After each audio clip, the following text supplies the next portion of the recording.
Hello, hello.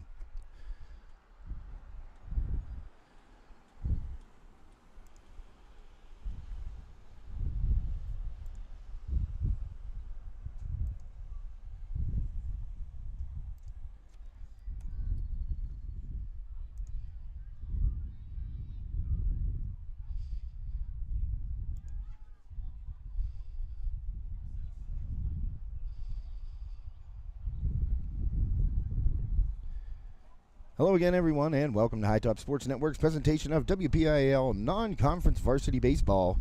Today, the Armstrong Riverhawks are hosting the Kiski area. I almost said Cleveland Cavaliers. The Kiski area Cavaliers. It'd be interesting if Riverhawks were taking on the Cavs. They have a second-round matchup against the Celtics about to kick off. So I don't know if they'd swing over here for a baseball game, but that would be a pretty wild broadcast, I think.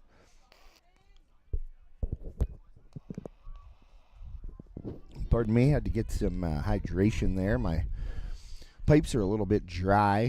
The pollen count obviously way up. But this is Josh Reckengoss joining you on this Ryan Bowser State Farm game day. Got online here. It was a little bit of a delayed start.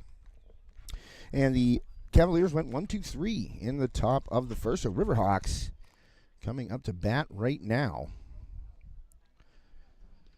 And both of these teams this season, not exactly what the Riverhawks wanted coming off a playoff appearance last year. They're 6-10 right now, firmly out of the playoff picture for this year. But a lot of good things that they can build on for next year. Good senior class of leaders departing, but I talked to Coach Vincent Santelmo last week just about the leadership being passed on. And he feels that there are several young guys. Well, I say young guys. I mean, there will be seniors next year. A couple of them will be juniors. That he feels that are really going to take a step toward that leadership role. Chase Jablonski, Rory Bashir, Nick Kenter, Braden Wright. These guys are going to really have to step up come next year for the Riverhawks. Got a lot of innings this year for Armstrong. So, it's kind of a passing of the torch right now for the Riverhawks. As I said, that 14-7 record a year ago. First pitch lined into center field for a base hit. And the Riverhawks are in business. One pitch in to their home half of the first inning. That was Chase Jablonski taking that first pitch. It was a high outside fastball, ripping it into center field out there toward Hanley. So Jablonski on first. Roy Bashir coming up right now, batting second for the Riverhawks. He's had a nice year. Great contact hitter. Starting to hit with a little bit more power. He's got a bunt laid down, drags it toward first base, over to cover. Will they get the throw in time? It is no good. He is in there, beating out the bunt base hit. Rory Bashir finding ways to get on base so far this season. And I'll tell you what, he has had a really good year. Let's just go over his stats really quickly. If you can believe this, he's had 40 at-bats. He is now 21 for 41 on the season. So over 500 for Bashir. 18 singles, well, making 19 singles now, and a couple of doubles, which have come recently. For Bashir, he's only struck out 4 times on the season, and 3 of those have been looking. And that's the thing, when you see a guy's strikeout numbers, and he's got an average like that, and the looking strikeouts are 3/4 of his strikeout total, that means maybe the umpire had a different idea of the strike zone than he did. So Bashir down there with a bunt base hit. I'm working on the other camera right now to get that up for you. That'll be the zoom-in camera of the at-bat. So, and right now at the plate, Logan Badak, he's showing bunt right now. And he pulls it back, ball outside from Bakar.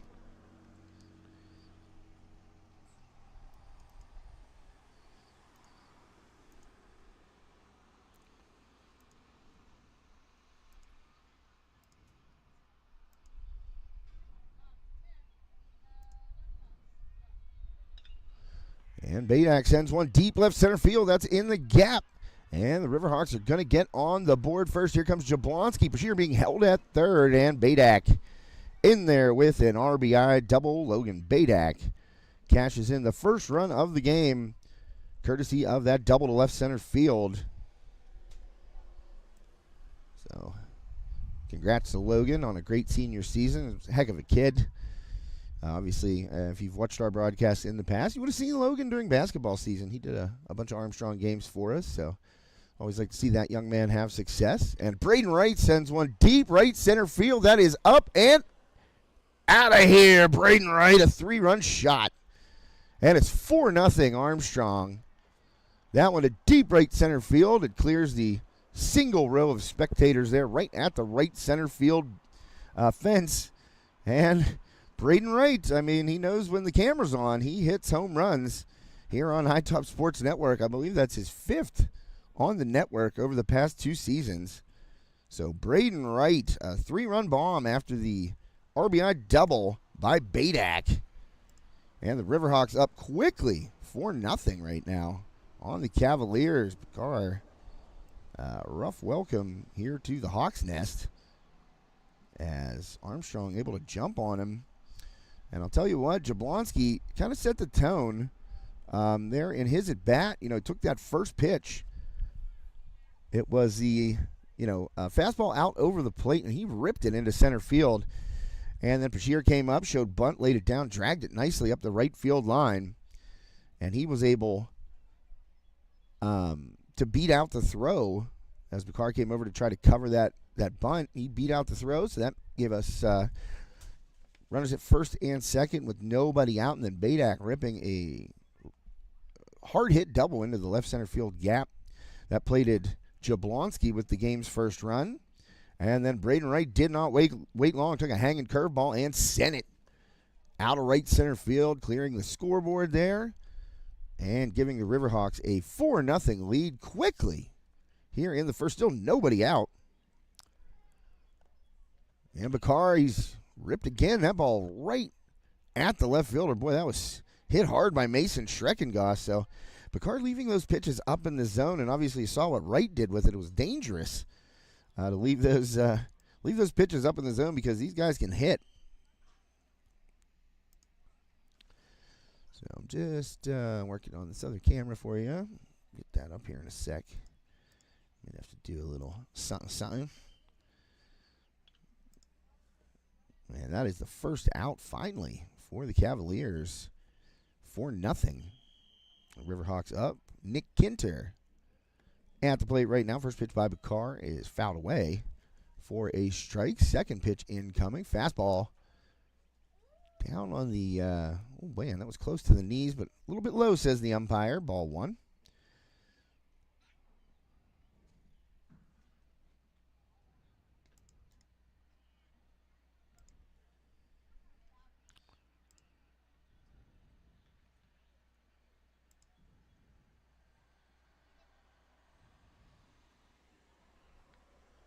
And a swinging strike there will make the count 1-2 to Nick Kinter, the second baseman for these Riverhawks.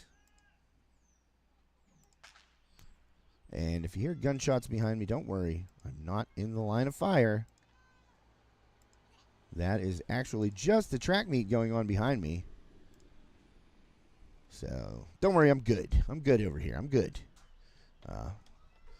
Nobody's shooting at me. Not yet, at least. Nick Kinter drawing the walk after being down in the count. So Kinter able to get aboard here with one down. And we'll get this camera for you here as quickly as I can. I wish I had about 2 interns or maybe like 4 extra hands. That might be real helpful for me. And that ball poked out toward the right field line. Shallow right field. And it's going to be caught. Nice running catch there by Smith. Coming in hard on that little pop fly by Caden Sheeran. So out number 2 recorded. And I think that's right about where I want this camera. We'll bring it up here in just a split second. I'm actually going to pull it back maybe just a touch so you can get a kind of a look at second base in there. I'm at a different part of the Armstrong press box, landing on the suggestion of our own Joe Rhodes. He thought it was a better view over here, and I tend to agree now that I'm over here. I'm usually on the other side, so thanks to Joe for pointing this out. I do think it is a better view because you get a look at second base kind of. If there's a stolen base or a play up the middle, you kind of get a better look at it. I'll pull it up here in just a second, just kind of tightening it up. And you'll be able to see it. 2 down now. Riverhawks leading the Cavaliers 4-0. Big blow, Braden Wright, 3-run shot here in the bottom half of the first inning. Logan Badak also an RBI double for the Riverhawks. And right now, well, they got Sheeran at the plate. I'm sorry, I don't know what happened there. I said the right fielder made the catch. I don't know if he did or not because right now, I'm going to just check that a little bit too. Right now, we got Kinter at first base. So I'm going to have to go back and look. I took my head off of it. And a strikeout, so that is out number 3. The game changer a little bit backed up. Yeah, they had Kinter at first. Yeah, he got down there with a walk. And then, okay, it's updating now. So sometimes with the game changer, I don't know if any of you folks, you probably are if you're watching this game, familiar with that app. Pretty much every baseball and softball team in the area that we cover uses it. And it's really a handy app, especially for us broadcasters, reporters, whatever you want to call the high top guys. We're multimedia faux show. So it's very handy for us, especially when you're 500 feet away. Although I will say Joe had the right idea moving over to this side of the Armstrong press box. That scoreboard down there in your left-hand corner, not really in the way as much. Plus, I feel like you're a little bit closer up here. I don't know. I'm digging it. Well, I don't know why this is not coming up. It's bugging me. Everything looks good here. Might have to try another wire. Give me 1 second. I'm going to bounce out of here on this Ryan Bowser State Farm game day. Josh Reitengoss with you. I'll be right back.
And still working on that camera. I have a wacky cord here. Don't think it's got some electric tape on it at the bottom. That's never a good sign. So I'm going to stick with it. Right now, Kiski up at the plate. They are facing Braden Wright on the hill for the Hawks. Big lefty had the 3-run homer in the first. Gets the first down of the inning. Ground ball to Jablonski by Hanley. Jablonski across to Badak.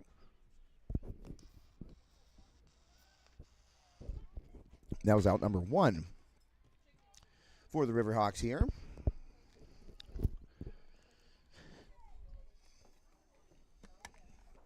I might have to switch my camera, actually, because I have a cord for a different camera. So I'll be doing that. How about it? So Armstrong gets that 4-0 lead, courtesy of Braden Wright, and that long bomb here out to right center field. It was a beautiful, high-arcing home run by the big lefty, and boy, I have a soft spot for those, being a big lefty myself. The hefty lefty. Not Jared Lorenzen, R.I.P., but a little less hefty than Jared Lorenzen. But, yeah, I love to see that swing. And, Braden, obviously a powerful kid. He's been showing power here for the past couple of years, and it's kind of undeniable. When he gets a hold on one, you know it. And I didn't want to call it prematurely, even though I knew it was out, because I'm thinking, man, if that hits the top of the scoreboard or something, and they keep continuing to play, it would still be a home run, of course, but it got over the scoreboard. Bomb there by Braden Wright. And right now we got, I believe, Spagnola at the plate for the Cavaliers. 2-2 the count. Right working to Spagnola.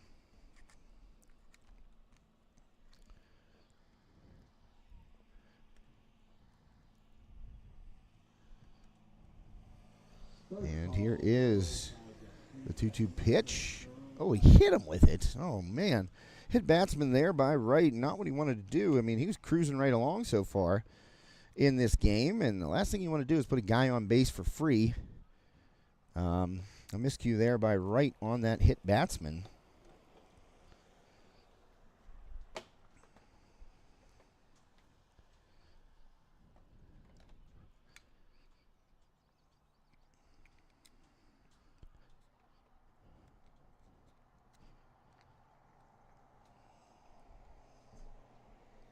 I got cords all over the place here, so bear with me. Right quick move. And over to Badak at first. Spagnola dives back in safely. Leviski at the plate right now for Kiski. Leviski for Kiski. Right again fires over. This is where he'd be being booed in a Major League ballpark, I'd be booing him. I'd boo pickoffs no matter what. Not at the high school level, of course, but when I'm in an MLB game, you better believe the boos are coming out if there are pickoff moves. And a throw down by Graham, and in there safely with a stolen base is Spagnola. So Wright had an idea that Spagnola wanted to run, and he did as soon as Wright delivered toward home plate. And Graham, a good catch and release. He got rid of that quickly, just not fast enough to get the speedy Spagnola. And that fastball is fouled away to the left side by Leviski. So now I have switched the camera. We got a new one in there. And we'll see if we can get you that zoomed in view there in your top corner. I mean, it is a beautiful, beautiful day here at Armstrong. Curveball grounded. Jablonski up with it. Check Spagnola, fires across, picked out of the dirt. Nicely by Badak. And hanging with it, Logan Badak. He knows his way around the bag there at first base. And that'll be 2 down. Nice play by Jablonski to check Spagnola at second base, not allow him to advance. And I'm spilling my drink. Whoa. Too many electronics here. Luckily, I have a canteen that you can't spill it, and you have to actually use the straw built into the canteen so it doesn't spill. Thank goodness, because that would have been a mess. I'm not. I've been feeling clumsy of late. I got to tell you. I walked 27 holes on Saturday at Island Golf Course in East Butler. I don't know whose bright idea that was to be a hero that day, but it's taken me a couple days to recover, and still a little clumsy. And luckily today at Birdsfoot Golf Club, Mr. Joe Rhodes and myself, we didn't have to walk. We had a cart, thank goodness. Birdsfoot is our official golf course, and really a home away from home for us here at High Top Sports Network. We love it.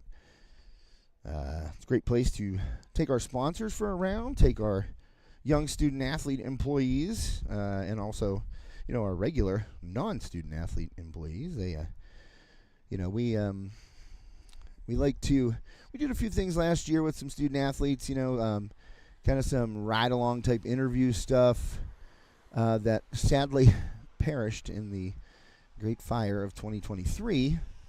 But we look forward to doing more things like that. We have some ideas for some shows, and you know what? Some fantastic stuff. We haven't publicly announced yet what's going on. A lot of people know who know us, but it'll be a cool summer for High Top Sports Network out of Bird's Foot. So make sure you stay tuned for upcoming announcements regarding what we have going on this summer. It's going to be, I think, a fun time, and I think it's also going to be very beneficial to our student-athlete community here in Armstrong County and beyond. I think a lot of folks will find what we have in store some pretty good stuff. Super awesome stuff, as our longtime sponsor Doug Sprankle of Sprankle's Neighborhood Markets would say. Super awesome stuff, guys, because it really is. And once we get all the T's crossed and I's dotted, we will publicly announce what's going on. And I think it's going to be a nice summer here. And Wright throws the bender, and wow, what a pitch by Wright to Walker. Freezes him. Walker started to commit that swing, but could not pull the trigger there. And that broke right across the plate, and Wright gets the backwards K. Thanks to Nationwide Logistics, our backwards K sponsor. Nationwide Logistics, ride with the best. You're looking for a new career. Nationwide Logistics, Inc., INC. That's nationwidelogisticsinc.com. Right with the backwards K right there, and leaves 2 runners aboard for the Cavaliers. Josh Reckengost here with you at Armstrong Junior Senior High School in scenic Manor Township, Pennsylvania. Oh boy, there we go. How about it? Well, you can see I leave on your screen, and it'll come back. Don't worry. Zoom in view there. A little more straight on. I gotta say, Joe Rhodes, gotta give him some credit here. He told me to go to this side, and I think that's the move. So from now on, you won't get the other view that I had if you tuned in. I was on the other side of the landing there. This is much better. Right in the top left corner. And the only thing that's kind of funny about it is that it's on my table. So there's a little vibration. So I got to get my big mitts off the table so I don't shake the camera. And Carr, first pitch in there for a strike. That looked like a curveball. I'm going to put that down just a touch more. So if there's a pop fly there, you can get a better view. There we go. How's that? And second pitch to Ian Harkleroad, center fielder for the Riverhawks. Harkleroad, which is another off-speed pitch, miss outside. So 2-1 the count now to the Armstrong senior center fielder, Ian Harkleroad. Just a bit.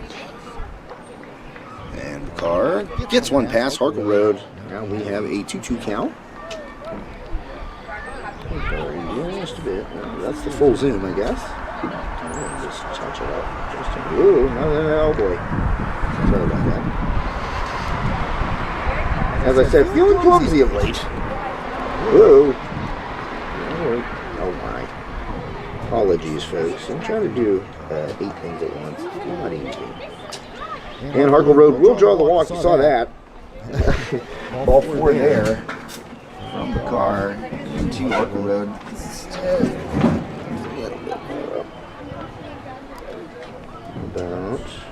Settles. That's the part that's getting me. Let's try to get that squared away.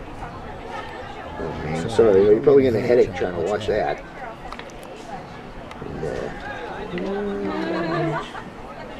Harkleroad definitely a threat to steal. Oh, yes. That's the spot. So now you can see second base in case Harkleroad comes in, or any future play at the bag. Bunt, laid down a 2-hopper. Carr let it bounce. Twice thrown, nearly gets away. And it does. It gets 2 just in front of the fence, and that's going to allow Harkleroad to move up to third. A little bit of a collision between Jablonski and DeLuca, who is covering. Jablonski down on one knee right now, so he's all right. Just kind of doubled over. I don't know if he was holding his wrist or what, but definitely a little contact, and he's telling the Iceman to stay put. Jablonski waving off Todd Harvey, the co-athletic director and head trainer here at Armstrong, aka the Iceman. Todd Harvey literally the nicest human being not a guy that is more calming in times of stress, because there are plenty of those when you do what we do here at High Top. He's just a fantastic guy. I've known Todd for a very, very long time. He actually started at Katanning way back in the last century. My brother Jake's senior year, actually, 1998. Todd Harvey's first year at Katanning. And ever since Armstrong came into existence, he's been the Todd Athletic Director, first with Jenny Stewart, and now with Jake Canish. Todd, been around Todd quite a bit over the past, 20 years. Wow, that makes me feel old. So right now, Harkle Road down at third. Jablonski at first after that. I don't know if they ruled it an error or not. So it was a bang-bang play at first. I don't know if Jablonski was going to beat it, but Carr got it bounced twice, which was interesting. Carr straight steal, throw down, and Harkle Road does not break. Which I don't know why. The throw going through from Leviski. Well, they do call it an error to advance Harkle Road to third and get Jablonski on first, but Jablonski straight steal right there, and the throw goes down from DeLuca, but Harkle Road stays put, so now a 2 RBI chance for Rory Cheer. The base hit out into the outfield. It's for everybody. It's for the runners. And stepping off is Carr. But Todd Harvey, that guy is bee's knees, solid work. So Todd being waved off there by Chase Jablonski. I'll tell you what, he would have come out there with a smile. So Rory Bashir at the plate. Here is the delivery. That one missing low and outside. It's going to be a 3-0 count, and I don't know if you want to load the bases right now. With Logan Badak coming up, he smoked. RBI double to the left center field gap his first time up. Bashir got that down like he's just straight taking. And then he does, and that's the ball for Bashir flips the bat. Badak over there in the on-deck circle. Badak. The cutoff man in the bat right there. He hands it off the grade right. You will put behind the fencing there. So now Badak with a big opportunity here. Bases loaded. Riverhawks already up 4-0.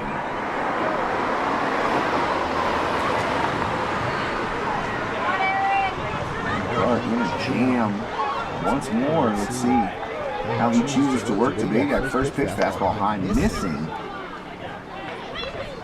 And right now is a chance for the Logan Badak to really do some damage. He had a big day on senior day here against Burl. 3 for 3 with a home run, double, and then a single. He didn't get a chance to go for the triple. It was a mercy rule victory. I talked to Coach Santana and I said, man, I didn't even realize that he had a chance for the cycle. He's like, I kind of hoped we wouldn't mercy roll them then when I found that out, but hey, a win is a win. You're going to take it no matter what. I'm sure Logan would feel the same way. Curveball outside missing, so 3-0 count, nowhere to put Badak. Nobody out. Carr's struggling right now, and I think he's getting a little too cautious. Sometimes you just got to fire in there and look for his contact, and the defense can turn a play for you. 3-0 pitch, and he gets the inside corner right at the letters. Badak with the arms up, but straight call by the home plate umpire.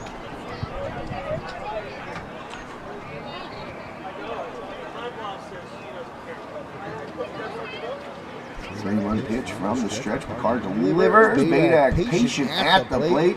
Going to pick up his second RBI of the afternoon with a bases loaded walk. Jablonski caps home plate. And it's 5-0 Riverhawks.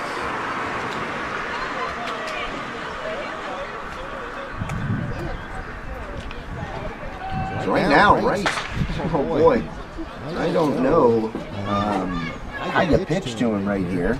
Obviously, you can't nibble. Another bases loaded walk equals another run. And right, striding to the plate. Got the hand on the barrel there. Digs in. And now, reading right, a chance to do some absolute catastrophic damage. Carr gave up that 3-run bomb to right in the first inning. What can he do with the bases loaded, nobody out? And he swings, takes a huge cut. Then he wanted that fastball up high and right. He was chomping at the bit trying to get a chance to park one here with the bases loaded. First pitch fouled away for a strike.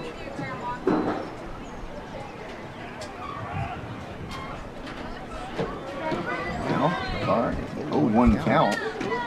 Oh boy, right turns on one, smokes it deep. Right field, is it going to stay fair? It does not. Well, the right fielder, and I don't blame him, he was calling foul the whole way. That's Smith out there in right field. And he was calling foul. And not much argument there from the Armstrong side. In fact, none at all. So right, just a long strike right there. Boy, if he would have kept that one straightened out, that would have been a grand slam. But now down in the count 0-2. Carr goes fastball inside right there, challenging right, not going out of the strike zone. An interesting call. That was high and tight and right. Able to foul it away to stay alive. So 0-2, the count will remain. Right trying to protect here. Bases loaded. Riverhawks up 5-0. Bottom of the second. Carr delivers. Right. Swing and a miss on the high cheese. So right goes down. Carr gets a huge out right there. On the swing strikeout, and you know, there's a fine line between being aggressive and you know, being too aggressive, I guess, and being maybe anxious or anxious. And you know what? You get up there, you already got a 3-run home, you got the bases loaded, nobody out in front of you. All you want to do is hit that ball hard somewhere, and that is exactly what Ray tried to do. Every swing, just you know, a big chop.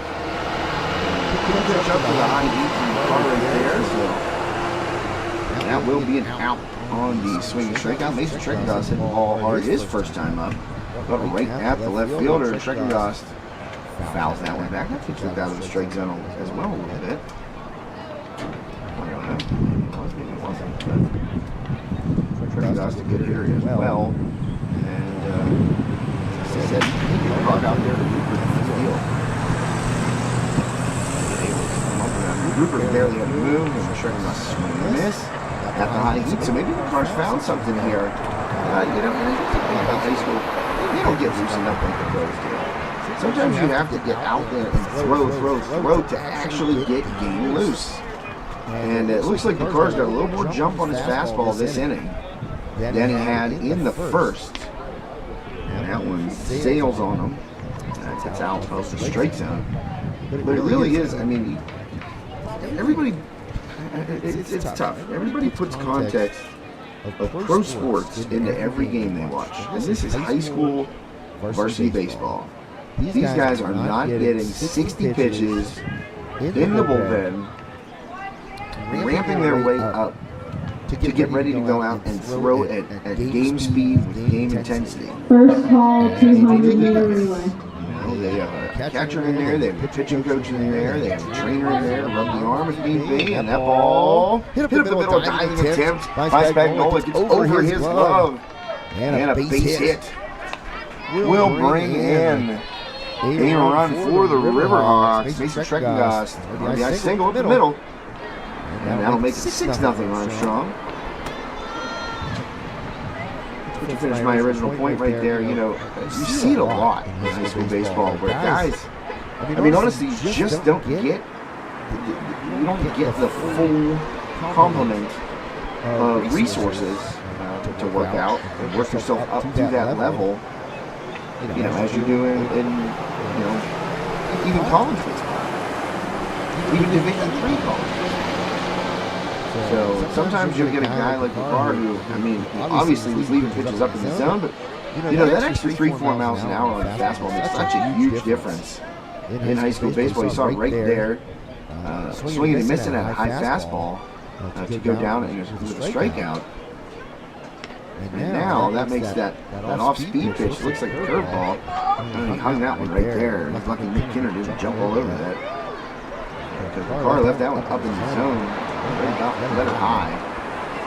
Maybe a little bit lower than that between the letters in the belt. And Kincher waited on it and just got the man on a foul away. So 1-2. But you get a chance to finally get loose after you go out there and throw it in. You know it stinks whenever you throw that inning and you give up 4 runs because your arm is just not 100% there yet. You can definitely tell that the car is throwing harder in the second inning. It's just one of those things. I mean, you don't get brand new Jordans early game in high school. If you play basketball, you don't get, I don't even know, I was just going to say brand new shoulder pads. That wouldn't make any sense for football. I'm pretty sure those guys wear the shoulder pads more than boys high jump. Please check in for boys high jump. So down goes Kincher. And 2 out now. The car trying to work out of it. Has surrendered a couple on the bases loaded walk and the base hit RBI single by Mason Schreckengoss. And the curveball. I don't know if it's a curveball. He snaps it off pretty quick. And it doesn't have much of a break, but maybe like a slider. It's just kind of breaking a little bit more straight down than the curveball would. I'm usually dive. And now that fastball just missing upstairs. All I know is when I saw a pitch come out of the guy's hand, I was always looking at where he let it out of his glove. Like if he was delivering a windup in the glove in front of him, where he took the ball out of his glove. And it's a hard thing to teach young players, where if a guy is throwing you a fastball, he's going to leave his hand in the glove a little bit longer. But if he's throwing you an off-speed pitch or a changeup or possibly a curveball, it always was kind of a tough thing to look for, because your natural instinct is to try and follow his hand. Well, when the hand's in the glove, he can go through 3/4 of his windup before taking the ball out of the glove. It's a way to watch it. At least the way that I did it. I was a decent hitter. I think I'm still a decent hitter. I'm just a golfer now. I swing too much like a baseball player on the golf course, though. My caddy has been just told me today, to tell you the truth. You look down in the baseball swing. Well, I shortened it up and I started pounding the ball, and I said, "Where was this months ago?" And he said, "I told you." He said, "That is falsehood." But he definitely told me to not swing as a baseball player. It's hard. I played baseball my whole life. Softball, fastball, softball, safety softball, windmill softball. Took a lot of swings with a bat, way more than with a golf club. But we're getting there. Sorry to get off on a tangent, but I would watch when the guy would go through his delivery where he took the ball out of his gloves to start coming toward the plate. And a lot of times guys will find it out earlier. It's going to be a curveball. So when it's on the fastball right there, gets back shearing, go for one. And if you see that and can process it quickly enough, and you say, "Oh, I see he's pulling that ball out," maybe a shade a second earlier than you would with a fastball, and it's a curve, and you can kind of sit on it. It's only effective for guys that do that, that actually have a tell. And that's what I always tell my son or any young player. You're in the warm-up, you're in the on-deck circle. You're not in there just swinging the bat for fun. Try and line yourself up, try and time your pitcher, watch his delivery. Because there are things you can pick up in the on-deck circle that you can go right up there in the batter's box and utilize. And I don't think that's stressed enough really anymore with the youngsters. So take that time in the on-deck circle and really pay attention to what the pitcher is doing out there. Short pop fly back to grab it is DeLuca, and that'll be the third out. And the Hawks get a couple. And that will make it 6-0 Armstrong here on this Ryan Bowser State Farm game today. Josh Rittenhouse here with you on High Top Sports Network. We will be right back after this commercial message.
Oh man, I sure do love watching that Foot commercial.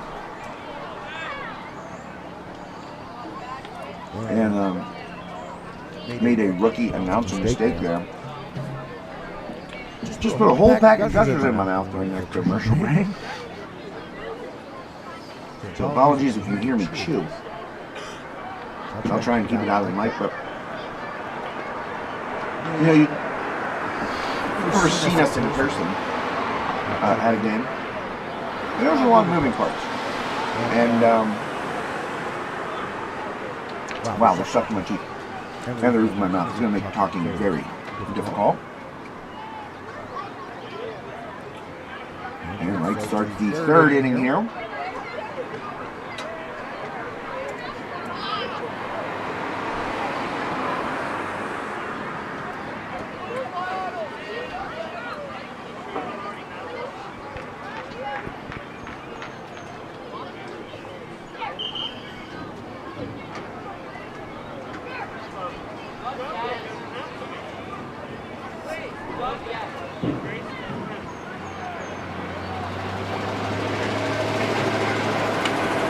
Wow, apologies for that. As I was saying, there's a lot of moving parts to a broadcast. And you're doing multiple things, your hands are going different places, and you know, you take your little moments of snackiness where you can get them, as that's a walk to DeLuca lead off this inning. And I took a moment of snackiness there during that commercial as I was doing some other things on the intranets, and the whole pack went in my mouth. Now, you know gushers, they're awesome. Joe Rhodes' son Joey, the miniature version of Joe Rhodes, the smaller version. He loves gushers. And Uncle Josh got him some gushers. And he didn't eat them all. Well, I like gushers too. The bad part is, you open the pack, you're doing stuff. In my left hand, I go to dump a couple into my mouth, and I get 14. And what are you going to do? You're not going to spit them back out? Of course not. So, I had to chew through that, I had to fight through it. But I appreciate you hanging with me. It was tough. I mean, once they all went in, I was like, whoop, I do not have enough time to chomp all these. And I didn't. So thank you for bearing with me as I slug those gushers down. Anyway, count the chocolate back. In case you're hungry. And that ball popped. Here goes Badak racing toward the fence, and he couldn't get to it in time. Badak giving it the old college try. It's a long run for a first baseman, trust me. I was talking to someone over the weekend, and I said about, I defend the first baseman out there. Last week, Fox Chapel had a big guy at first, and he was, like myself, left-handed and 3 right-handed. And there was a ground ball between first and second. Big man went over, took about 3 steps to his right. And got another backhand. Easy play. He could have planted his feet. Now ball, 1 hopper, 2 Jablonski steps, throws up the line, and Badak, did he hold it? He did. Nice play by Logan Badak. Fancy footwork over there at first base. And that will do it for the Cavaliers. In the top of the third, Great White cruising right along. And the Riverhawks hold a 6-0 lead. You're on this Ryan Bowser State Farm Game Day. Josh Reckgoss with you.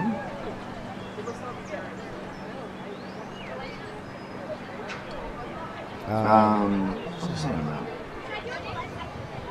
Talking about the gushers. Obviously, everybody.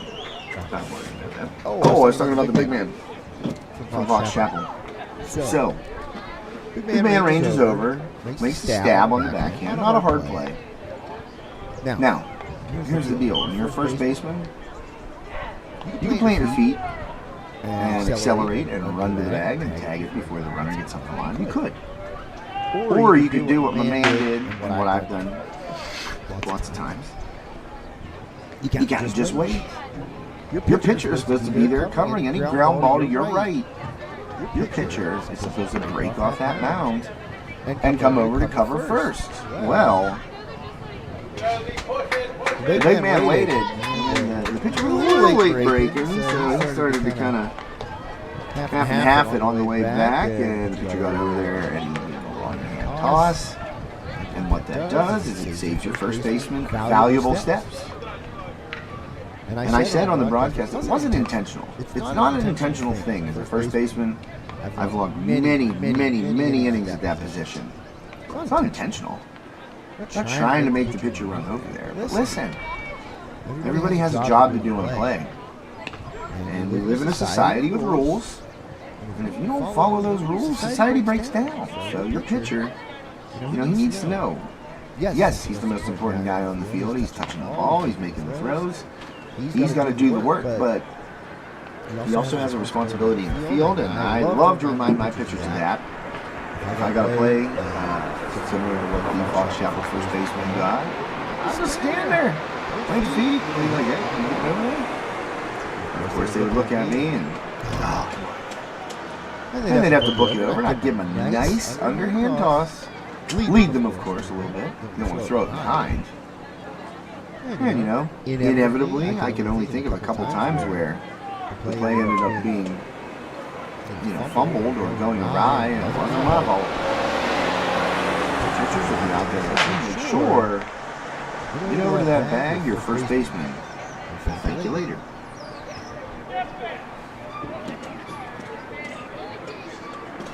I remember one time I dove for a hard-hit ground ball. It was like a one-hopper. And I was playing in. I was playing even with the bag. And I kind of saw where my pitcher, this is another thing, from first baseman. I kind of saw that my pitcher was missing outside this guy. He was a lefty. Not our pitcher. The hitter was a lefty. And he was missing kind of outside. And I thought, this lefty's looking out there. So if one comes back over the plate, he's going to rip it. He's looking out there. Well, sure enough, don't you know, probably 4 pitches into that at bat. My pitcher, there's a short fly, and it's caught in left field. 4 now. And sure enough, my pitcher, he threw, I believe it was a slider. He came back over the plate. And I'd seen him miss a couple of times prior to that pitch, and I slid maybe 2 feet to my right and kind of cut the hole down between me and the second baseman. Well, wouldn't you know, he gets a pitch that he can rip. He smokes it. And I, being, a very cerebral type of first baseman, had positioned myself nicely. I dove, laid out, snagged it. It was a one-hopper, it was ripped. And I didn't get up. I was just figuring, my pitcher has all the time in the world to get over there. That's absolutely crushed. So I just kind of rolled over and pushed myself up to my knees. And that buck is going to stay fair, a perfectly placed bunt by Bowser, and he's going to be on it first. On base hit to lead off the inning for the Riverhawks. Bottom of the 3rd here on this Ryan Bowser State Farm game day. So anyways, I dive, I snare it, kind of push myself up to my knees. My pitcher nowhere to be found. Nowhere to be found. Did not cover. I am literally on my knees, halfway between first and second, screaming, hit for first. And he snapped out of whatever parallel universe he was in. And he started to break toward first base. Well, now it's going to be a close play. So he's booking it, and now I don't have time to get to my feet and make a more accurate throw. And let's just say I threw from my knees, and I ended up throwing behind my pitcher and actually hitting the batter as he was running down the line at first base. I hit him in the thigh. And it was just an ugly play. And I feel like both my pitcher and myself kind of dropped the ball a little bit. Pun intended. I didn't pop up and get over to first. I could have done it. I kind of just, savored the glory of just flagging down an absolute laser.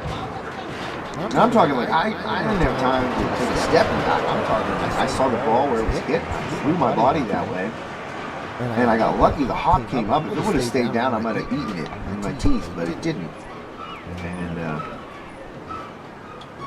I was able to snag it, and I just lay there on my belly for a second. I was like, oh man, heck of a play, bud. And I slowly pushed myself up, and then when you know it, nobody covering first. What should have been an easy out on my team turned into a runner on base via a throwing error by me, which really kind of torqued me as well, because when you make a play like that, you flash the leather, and you get dinged with an E3. That ball set by Bashir toward the gap. That's going to get down. And off to the races is Hartle Road. Great speed. He's coming around third, and he's going to score, maybe. Oh, man, that was a close play at the plate. Throw a little bit up the line.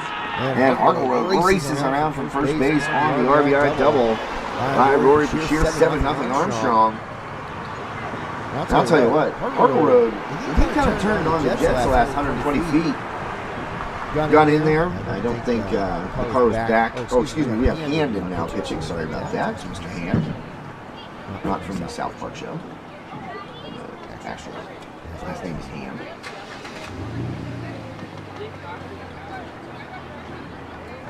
Roster here.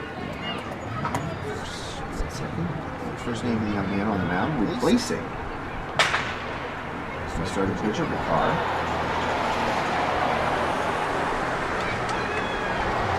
It's now up 7-0, and Hand delivers a strike to Cheer. That double.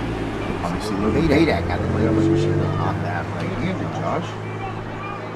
So Badak runner down at second base. That's Bashir after the RBI double. Logan can pick up another RBI. That pitch. Oh, it's a strike on the outside corner. Badak pulled it back.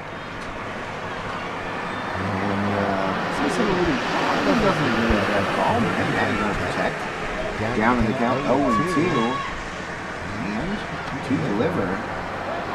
That pitch out off the plate, and 0-1.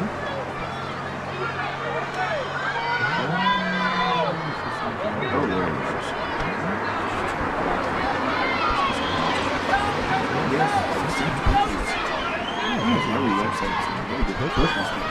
There's no breaking. Towards third, it's a dangerous play, and it gets in there under it. Rory Bashir heads up. Boy, that ball kicked in front of Levisky, and he was able to pounce on it pretty quickly and get a decent throw. What's happening here? Oh, please don't tell me it's a lightning delay. Don't do it. Don't do it. I don't have anybody here to do rain delay theater. Oh, man, come on. Well, Riverhawks are taking the field. That was all they get. Bashir for the third out. That was an odd out call by the, I don't know if it was overruled or what. It looked like he called Bashir safe, so give credit to Levisky right there. He got that ball. He kept in front of him, first of all. All those young catchers out there, listen, keep that ball in front of you. That your body, first of all, it's a habit. You're not going to hurt you. Yes, you might take one off the fleshy part of your bicep or something. Okay, whatever. You're a catcher. You should love that. You should eat that for breakfast. Throw that body and keep your shoulders square and just get your chest on it. And that's exactly what Levisky did. Slid across there, the pitch from here down. That's like saying the pitch was low. And I'll tell you what, Levisky, perfect technique. Gets over there, throws his chest in front of it, skips, the chest protector, stays in front, and that's the key. Keep that ball in front of you where you can see it. Levisky popped up. Now Bashir, on his part, he sees a bad pitch go into the dirt. It bounces far-ish enough away from Levisky for him to think I can get to third. And that's where it becomes a battle of who can execute quicker. And Kiski won that battle split second, bang bang. Throws Bashir out at third trying to advance. And that'll take us to the fourth inning. So nice work by the backstop for the Cavaliers. Oh, I still get the score 6-0. That is not correct. 7-0 Riverhawks as we head to the fourth. White still on the mound. And first pitch by Wright fouled back. So Levinsky does a great job. Give credit where credit is due. That was perfect technique. Kept that ball in front of him. Used his chest to kind of deaden it. And saw the ball the whole way. Got up, picked it up. Sheer got broken. You're committed right there. You gotta go. And Levinsky threw a strike down there. Tag applied. Out number 3. Riverhawks get 1.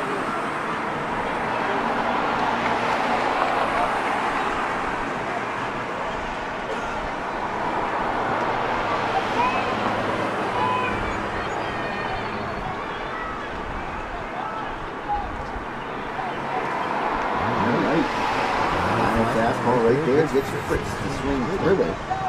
That will even the count at 2-2.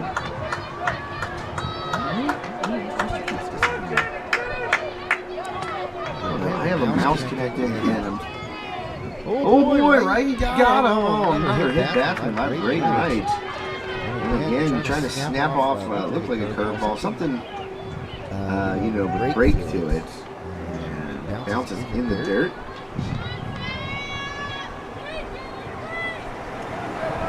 It's Fritz. It's Fritz. So he'll be down at first base after being bumped.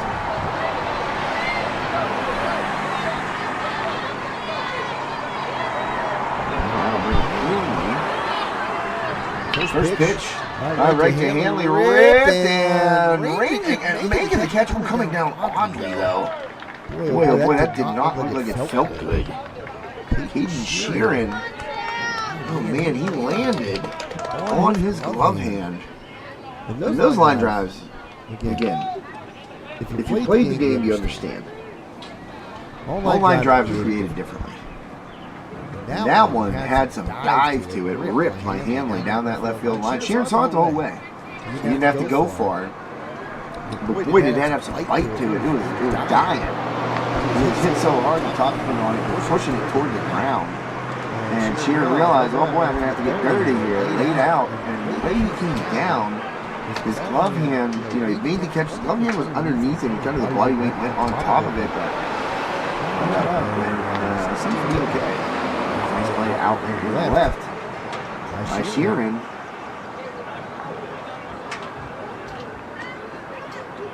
So Fritz unable to advance.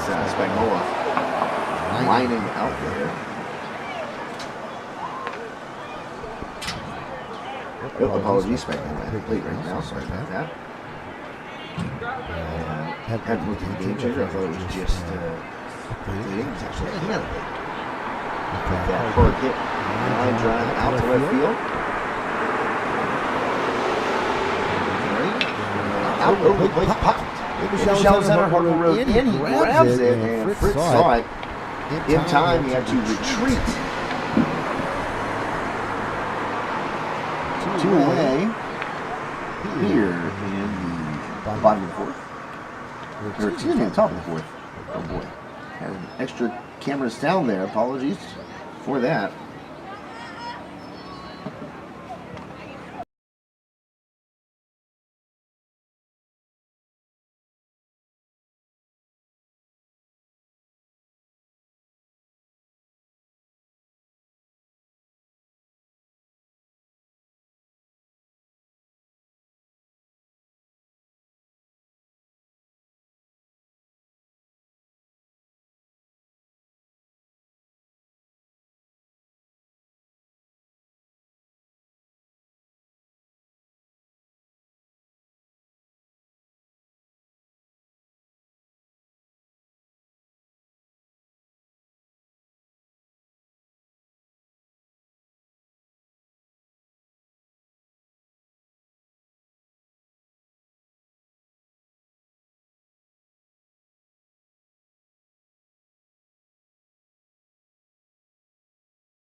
And we're back. High Top Sports Network. Josh Schreckengoss with you. Had to take a call there from Joe Rhodes. He just got done at DeMond Chiropractic. Joe Rhodes has got some shoulder issues going on. And Dr. DeMond, boy, he was raving. Mr. Rhodes was raving about Dr. DeMond's handling.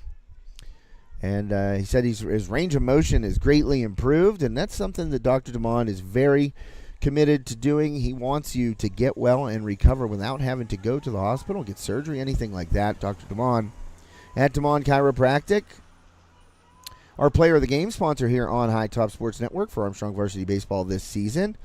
And I believe that we have a tea time with Dr. DeMond now for Thursday. So I get to see the blonde bomber wreck it off the tee. Justin is a big guy. He's a strong guy. And played some football whenever we were in high school together. He's a wildcat. If you've seen Dr. DeMond, he was not a cornerback. He was certainly also not a slot receiver. Dr. DeMond, down in the trenches. He's a big dude. And pretty cool that we're going to go golfing with him down at Birdsfoot, official golf course of High Top Sports Network. Excited. Haven't seen Dr. DeMond hit one off the tee for years, so we'll get him out there. And very much looking forward to that. But great testimonial there by Mr. Rhodes. He called me, and apologies if you heard that echo over the past couple of innings. It was after I added the new camera. The microphones are always on this camera, so Joe was calling me, telling me I had an echo. And I apologize for that. I should have known that it would be echoing. Every time you add a camera, their mic comes on. It's happened all the time. But, when you're in a game situation, some things happen quickly. And didn't get the mic off there, so apologies for that. But we're good now. But, yeah, go check out Dr. DeMond if you are hurting. He'll get you lined up. So, Riverhawks coming to bat here in the fourth inning. And we got a runner down at first base.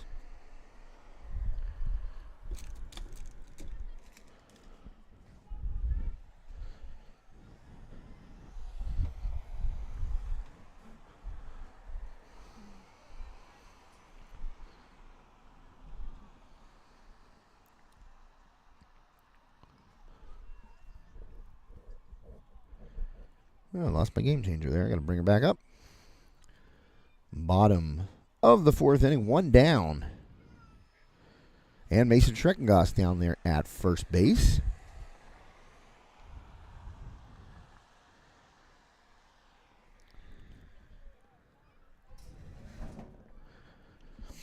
Schreckengoss is, they got Zach Wiles up.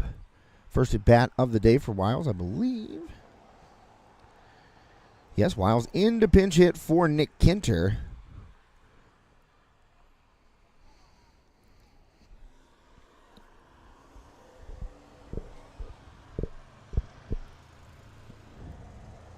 And Wiles, full count here. Nationwide Logistics, our full count sponsor. And a walk to Wiles. So the Riverhawks, again, with 2 men aboard. They've had multiple base runners every inning here against the Cavaliers. And starting out, got a couple on now. Schreckengoss at second. Wiles down at first after the walk.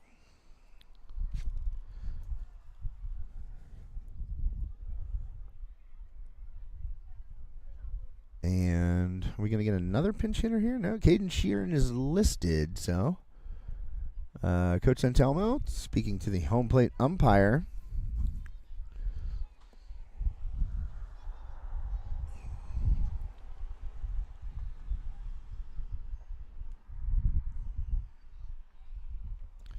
Going to get the lineup cards correct.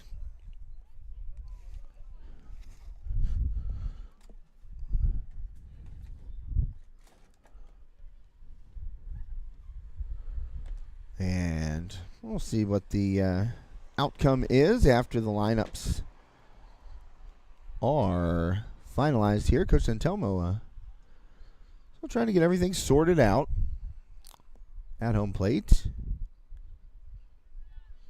Take a look at Hand's line. He's been in there 33 pitches. He has worked an inning and a third, giving up a run on 3 hits, a walk, and a strikeout. And he came in relief of Bakar, who went 2 innings, gave up 6 runs, all of them earned on 6 hits, 4 walks, and 3 strikeouts for the Kiski area starter. And Caden Sheeran will be at the plate. And getting a decent lead out there is Schreckengost at second. Behind him, Wiles at first. Sheeran waits on the curveball, swings over top of it. And he'll be down in the count 0-2.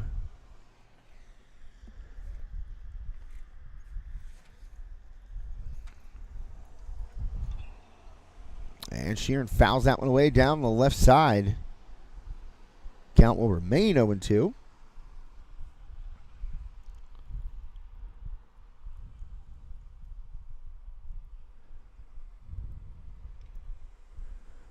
Bottom of the 4th inning here, 7-0 Armstrong. Sheeran turns on one inside, fouls it down the left field line, out of play.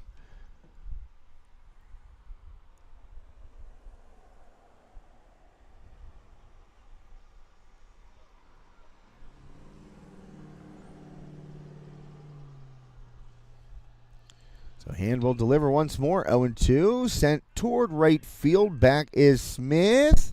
Under it, he makes the catch, tagging at second base.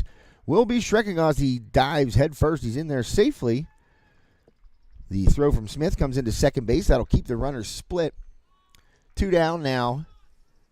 So Sheeran advances Schreckengost with the fly ball out to right field. Smith tried to set himself and get rid of it quickly, but good tag there by Mason Schreckengost. It's always tough to tag on one behind you like that. You're at second base, you want to get back to the bag and just take off.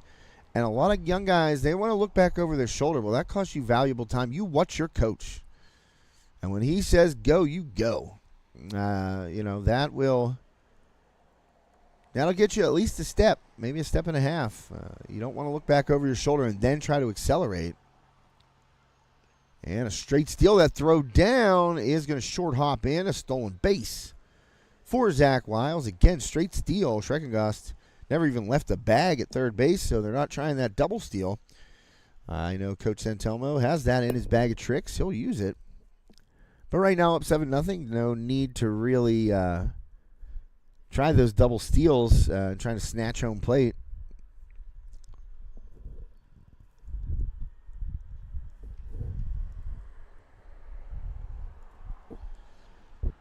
So the first pitch to Bowser is strike. Second one, swing and a miss. Missing that pitch off the plate, so quickly down 0-2. Oh, excuse me, 1-2, apologies. Is Bowser. Hand trying to work out of this inning. A base hit now would be big for the Riverhawks. Chopped up the middle over the mound. It's going to be a tough play. In at short and unable to come up with it is Spagnola, and that one bobbled around by the hard-charging Cavaliers shortstop, which allows Schreckengost to cross the plate with the 8th run of the game for Armstrong. 8-0 now here in the 4th. That'll allow Wiles to move to third as Bowser gets down to first base. And I hate to call that an error on Spagnola. I'm sure it will be. Yes, they scored it an error. And that's tough because boy, he had a long way to go. That ball chopped just over the mound, and Spagnola was really bearing down on it. And if he makes that play cleanly, it's still going to be a bang-bang play at first base to fire across. Bowser's got some decent speed. It would have been a really close play. But the bobble makes it an error. Tough one to take for Spagnola and the Cavaliers. 8-0 now after after Schreckengost crosses the plate. Wiles now at third. And in there for a strike, Hand working to Ian Harkleroad. 1-for-1 this afternoon, beating out that infield hit earlier in the game. And that pitch off the plate outside.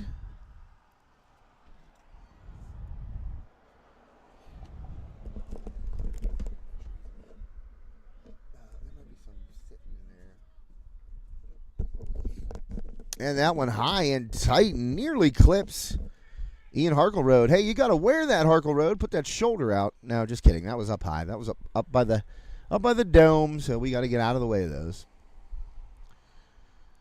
So full count here. Nationwide Logistics full count. Ride with the best. Nationwide Logistics offers a brand new fleet.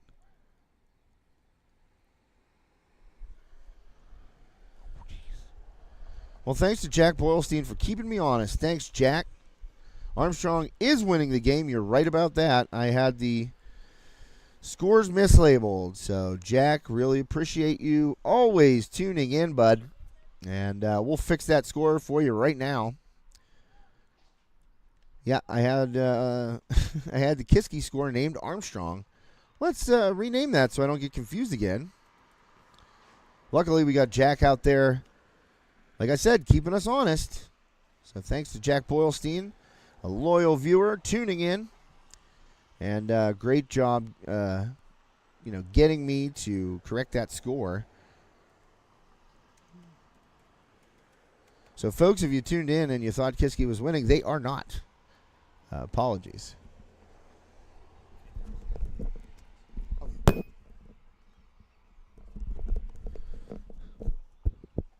It's nice to know we got viewers like Jack out there, always paying attention, keeping us honest. As I said earlier in the broadcast, we're doing a million things up here.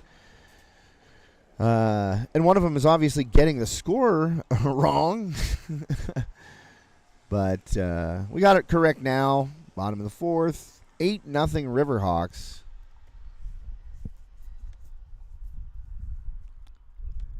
And a little bit of a mound visit there. Bases loaded. Harkleroad down at first now.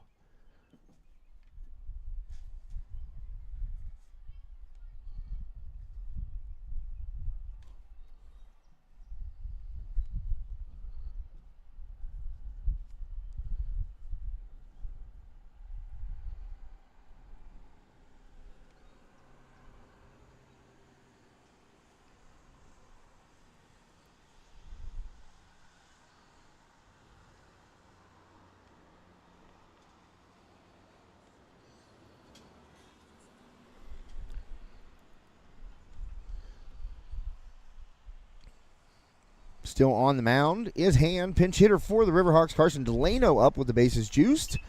Ripped up the middle. Spagnola there, though, and he will flip on to DeLuca for the force out at second, but the Riverhawks add one more. 8-0 here, Armstrong, as we head to the fifth inning on this Ryan Bowser State Farm game day. Josh Reckengoss here with you on High Top Sports Network. I'll be back after you take a look at Birdsfoot Golf Club, our home away from home.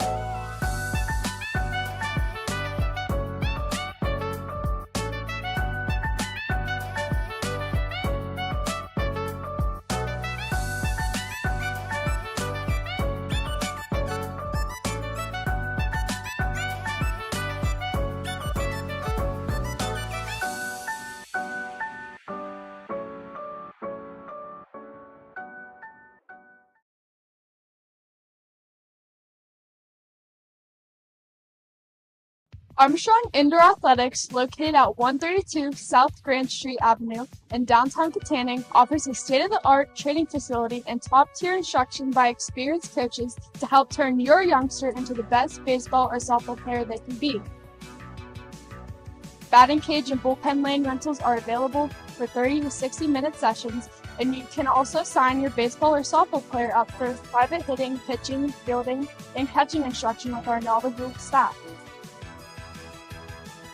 Be sure to visit Armstrong Indoor Athletics online at aia.team or call them at 724-599-9761 for more information today.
Welcome back. High Top Sports Network. Josh Rettengoss here with you.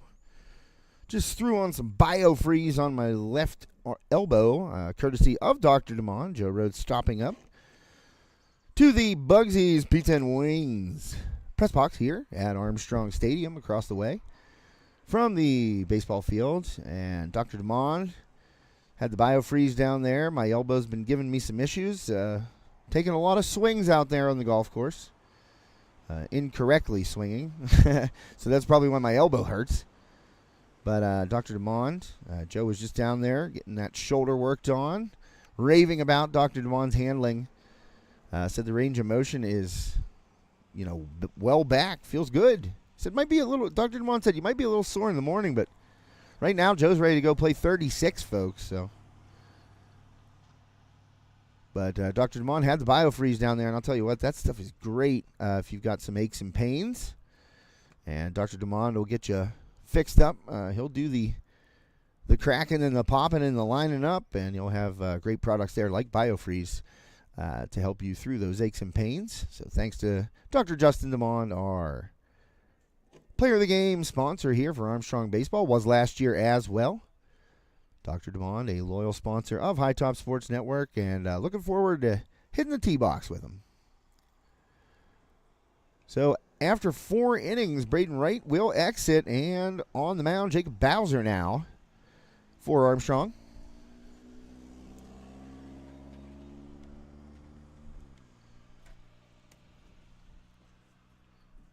And quickly ahead 1-2 to Rupert. Swing and just got a piece of it. Chopped it toward the Armstrong dugout.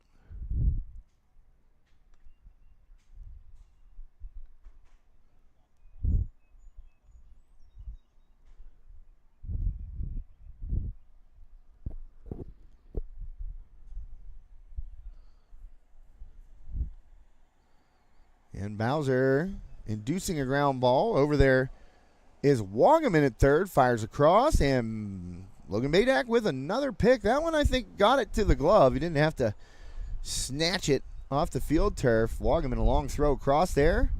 Out number 1 in the books here in the top of the 5th inning. Riverhawks comfortably ahead, 8-0. Big blow in the first inning. Braden Wright, 3-run homer. After a Logan Badak RBI double, that got the Riverhawks off and running 4-0 after the first. And they have not looked back, tacking on runs in every inning so far in this game. 2 in the second, 1 in the third, and 1 in the 4th inning. Riverhawks 8 runs on 9 hits. Couple of miscues in the field for Armstrong. Kiski being no hit. Probably shouldn't have mentioned that, just realized it. Hopefully I don't jinx the Riverhawks pitching staff. Bowser, and he gets another foul ball there.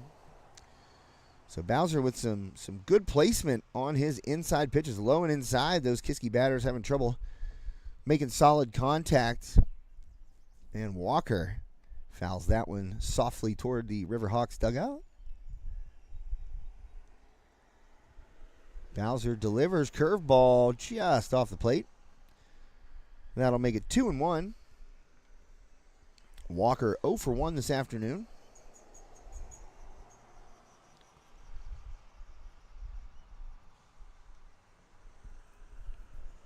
And swing and a foul ball. Oh, excuse me, that was a swing and a miss. Actually held on to there by Graham. Might have been a tip. I heard a little something. So 2-2 count to Walker. Bowser delivers that fastball just below the knees. Full count. Nationwide Logistics full count. Brand new fleet of trucks. They specialize in over-the-road trucking between select Northeast markets. Brand new fleet. If you're looking for a new career, Nationwide Logistics, INC.com. Little soft one hopper. Oh, man. That throw by Wiles. Badak had to picked that one out of the dirt, and Wiles kind of Chuck Knoblocked it over there. That's right. We only do 90s pro sports references here when I'm on the mic. Chuck Knobloch famously got the yips at second base. And at least Wiles had that one on target. Badak takes it on the one hop. And there are 2 away. And that ball hit into left field. The no-hitter is broken up. I shouldn't have mentioned it. Oh, misplayed out there a little bit by Sheeran, but he gets it in quickly. On the first pitch, DeLuca sends it into left field. The first hit of the game for the Cavaliers is a 2-out single here in the top of the 5th inning. So Wright went 4 innings. No hits, obviously, no runs. And a throw over, first base by Bowser, back safely as DeLuca.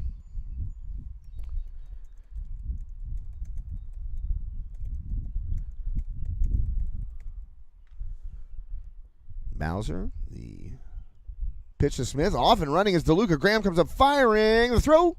Ooh, man, what a good throw by Graham. He got rid of it quickly. It was there. But this speedy DeLuca in with a stolen base as he gets just under that tag. I'll tell you what, Wiles was there waiting for that ball, and Graham put it right on his glove, just split second too late as DeLuca gets into scoring position. On a stolen base there on the first pitch to Smith.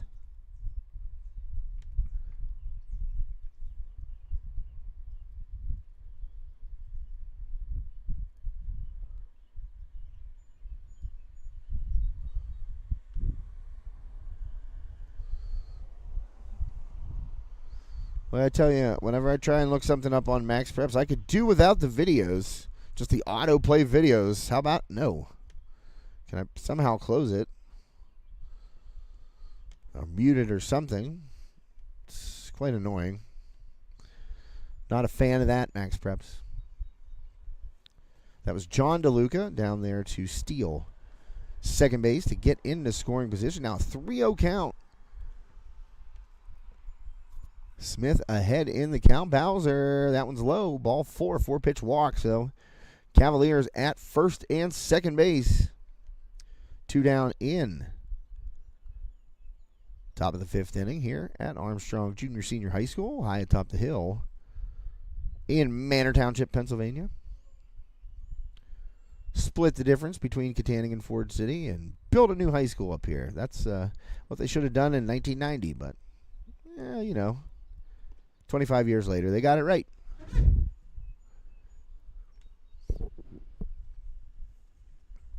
So Witt will come to the plate. Kiski is 11-7. They are a 4A team this year. Nathan Witt, the senior. He's over 2 this afternoon.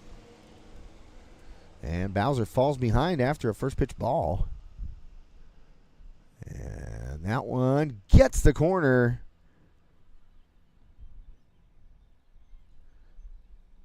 Boy, Bowser needed that. He had thrown 6 straight balls. And both runners off, and Graham came up. He looked like he wanted to throw to third, but DeLuca got a great jump. He was already down there, and Smith followed DeLuca's lead. He just kind of snuck into second base right there. So the double steal for the Cavaliers. There's a hit out to shortstop, and Delano on it. That's soft liner. It looked like it was hit harder originally off the bat, but Delano had it played well. Snags that little soft line drive, and that'll do it for the Cavaliers in the 5th inning. Riverhawks coming up next. Bowser able to work out of that mini jam right there. After 2 outs, DeLuca broke up the Armstrong no-hitter with a opposite field single to left field. Then he stole second. A walk to Smith. Then a double steal had runners at second and third, but Witt lines out to end the inning. So Cavaliers unable to get on the scoreboard here at Armstrong Junior Senior High School. Riverhawks up 8-0. And we will have a Quick commercial message from one of our fine sponsors here on High Top Sports Network. It's Armstrong Indoor Athletics, the premier training facility in the region. Check them out. Armstrong Indoor Athletics, located at 132 South Grand Street Avenue in downtown Katanning, offers a state-of-the-art training facility and top-tier instruction by experienced coaches to help turn your youngster into the best baseball or softball player they can be. Batting cage and bullpen lane rentals are available for 30 to 60-minute sessions, and you can also sign your baseball or softball player up for private hitting, pitching, fielding, and catching instruction with our knowledgeable staff. Be sure to visit Armstrong Indoor Athletics online at aia.team or call them at 724-599-9761 for more information today.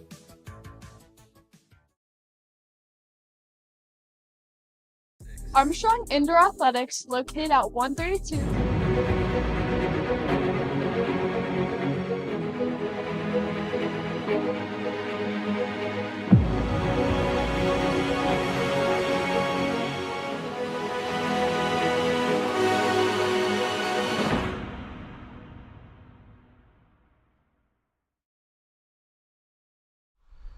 And welcome back to High Top Sports Network. Josh Reckengast here with you on this Ryan Mauser State Farm game day. It's funny when I see that Armstrong Indoor Athletics commercial, I always see Braden right there pitching and hitting, getting some work in. And it seems like every time we're up here and run that commercial, he hits a home run.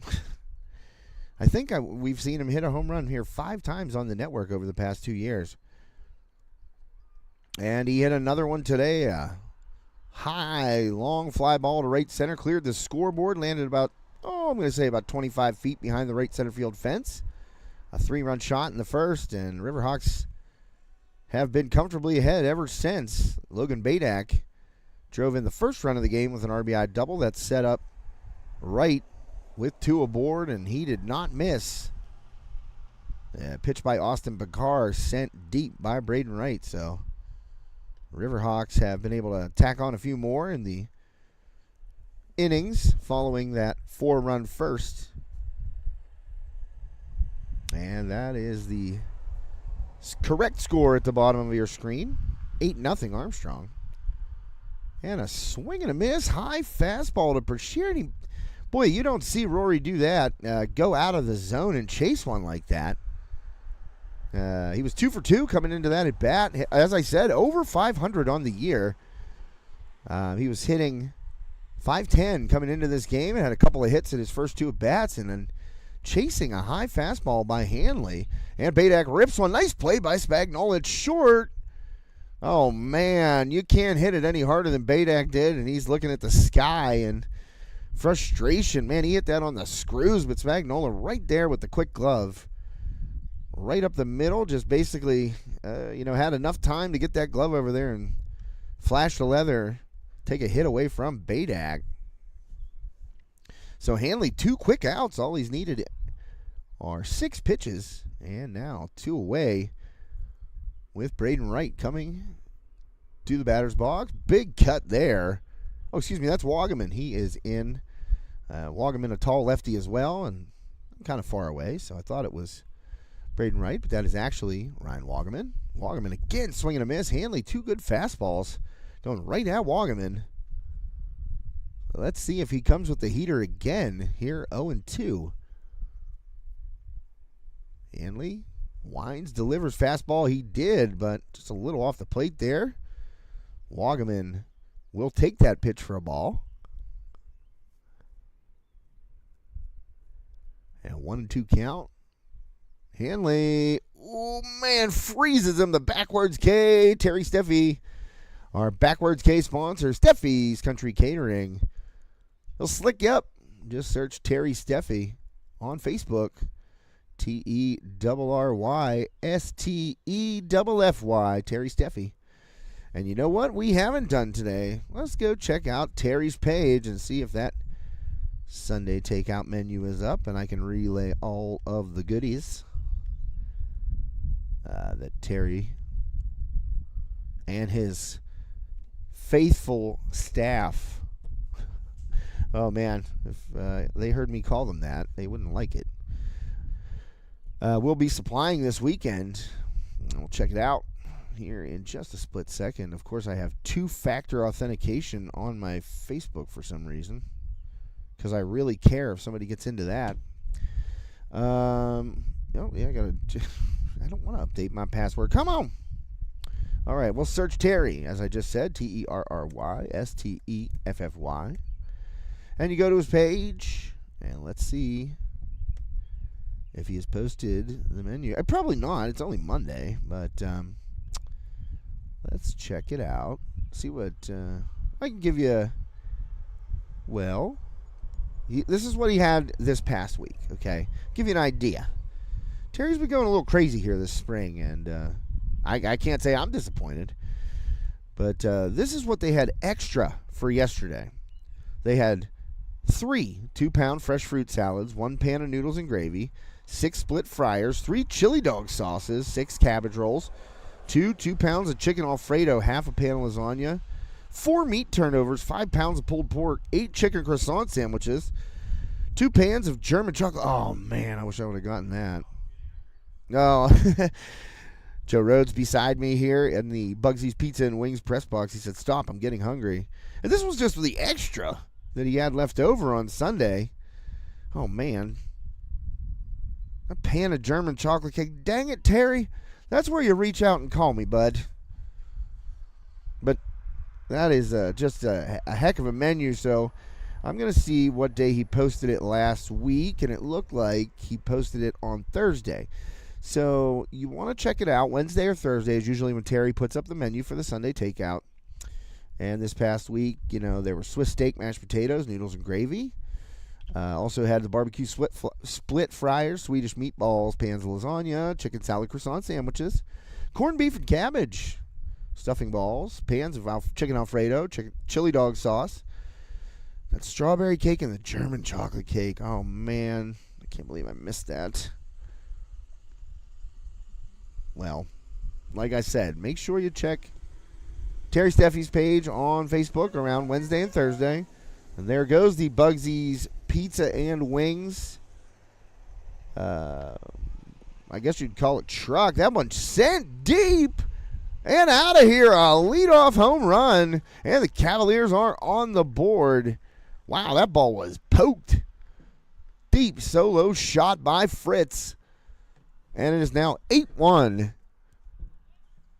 That was hammered. What a big swing there. Jacob Bowser left that one up and out over the plate. And, boy, Fritz did not miss. Holy man, that thing was out of here by a good ways to the deepest part of the park, left center there. But for the Riverhawks, not much damage done. Just a solo home run. Still hold a 7-run lead here in the 6th. So that will put Kiski on the board. No whitewash today. Top of the 6th inning. 8-1 Riverhawks. Bowser on the mound. Now working to Hanley, who has come into pitch when the Cavaliers are in the field. Curveball breaks over the top. Hanley ducked it. And he gets a ball called. Ooh, man. That you can tell when pitchers get frustrated because Hanley saw that ball coming up top. He ducked. That curveball broke right across. But when a guy ducks like that, more often than not, the umpire is not going to call that strike. And after giving up the solo home run to Fritz, you could tell Bowser really wanted that call. Ahead right now of Hanley, 0-2. And Bowser missing just low below the knees inside to Hanley on that fastball. Boy, Bowser does not waste any time. Right back to the rubber. And he waits for Hanley to get set. Oh, wow, that was a strikeout. He did get that call on the low inside corner. So now Spagnola up. I thought that was a ball. I didn't see the arm get raised there by the home plate umpire, but hey, I know who will take it, and that's the Armstrong Riverhawks. And Spagnola, a little sawed-off base hit into left, and he's going to try and stretch it into 2, and he's there safely. A little misplay out there by Sheeran. he's had some trouble with a couple of balls in front of him. And he made that nice diving catch, but landed on his glove arm a little awkwardly. It seems like he's okay. He's got his wrist taped up now, though. So he has a little bit of an issue with a couple of balls hit his way. The grass looks kind of high out there in the outfield, so you never know which way it might spin. And that one right there, Spagnola's shown good speed. Stole a base the last time he was on. And he actually has 2 in this game. Spagnola with a couple of steals. DeLuca also with 2. And Smith with a stolen base. So with 1 away, Spagnola pushing that, stretching it. Let's see if they give him a double on this. I'm interested. Because he didn't look like he really stopped at first. So we will see. Definitely a base hit, and we'll see if they charge Sheeran with an error right there, allowing Spagnola to get to second.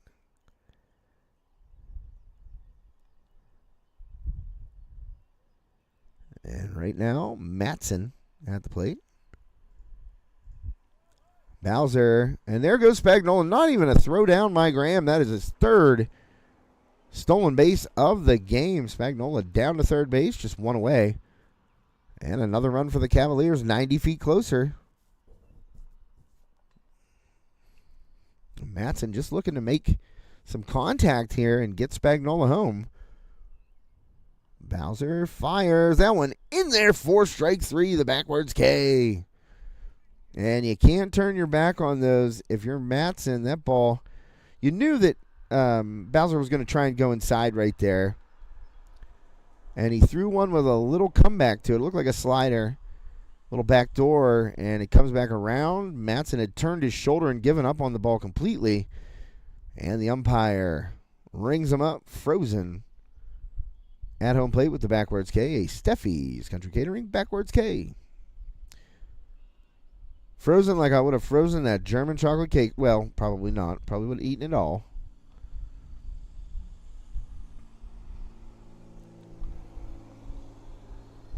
So 2 away, 1 aboard. That's Spagnola out there at third for the Cavaliers. Home run by Blake Fritz. Solo shot to lead off the inning.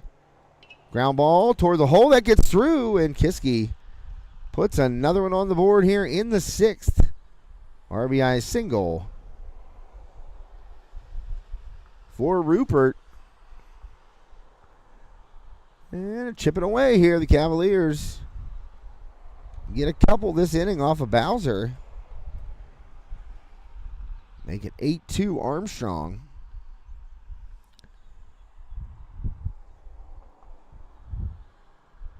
And as I said, Bowser, he wastes no time. It's like, yeah, I'm standing on the mound. I'm ready to go. He fires over to first. That ball hops away from Badak. He tries to get over top of Rupert. Badak comes up with it, fires to second. It's going to be too late. Boy, that was a hairy situation over there for Logan Badak. The ball skipped in the quick pickoff attempt by Bowser, and it skipped into Badak as Rupert was diving back in. Oh, excuse me, that's a pinch runner. Rupert came out. And Matson into pinch run for the Cavaliers. So, re-describing that ball skipped in, and the way that Matson dove back, the ball kind of skipped off of him, went straight up in the air. Badak didn't know where it was. It got over his head, and then he had to essentially climb over Matson, who was trying to get up off of the turf. And Badak had to crawl over him and then run the ball down, which was still kind of rolling toward the fencing over there. And Badak came up through as fast as he could, but Matson able to get down there to second. So that'll be an error on Bowser with that errant throw on the pickoff move. So the Cavaliers, another one in scoring position. Already gotten a couple this inning. Home run by Fritz. And an RBI single by Matson. And at the plate right now, Rupert. He's showing bunt with 2 down. Well, they not a bad call. I mean, both corner infielders for the Riverhawks were playing back. And if you can put it in the right place, I mean, that's an easy hit. Now, corner infielders even with the bag for Armstrong. Still, if you can lay one down right here, that's not a bad idea. Well, Badak creeping in now at first. And again, showing bunt and a stolen base once more for the Cavaliers. They are certainly being aggressive on the base paths. And sometimes that can get to a young catcher like Ian Graham. You know, you see guys moving all over the place, and sometimes you forget to catch the ball, which is what happened right there. Curveball by Bowser in for a strike.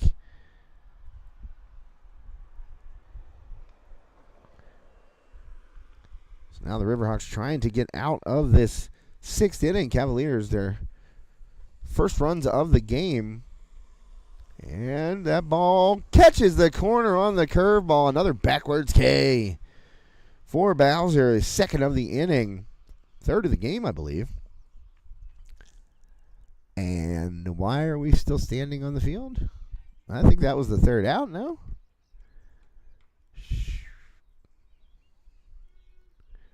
Maybe not.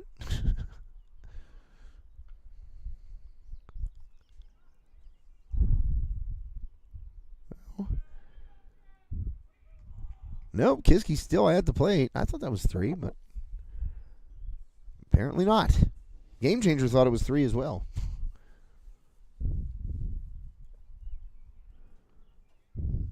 So Bowser, well, interested to see who's up now, because Game Changer is in the bottom of the sixth and it has Armstrong batting, and that's not happening right now. So ready? Who went down there? Was that Walker who just went down?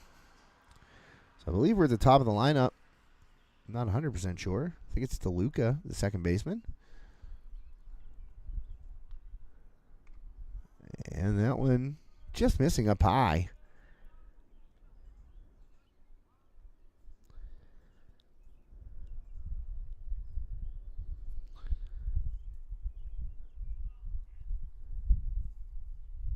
And Bowser fires it in there. So this actually may... Yep, that's Hanley, they say, at the plate. Nope, that's not right. They're resetting this. Things are disappearing from the screen.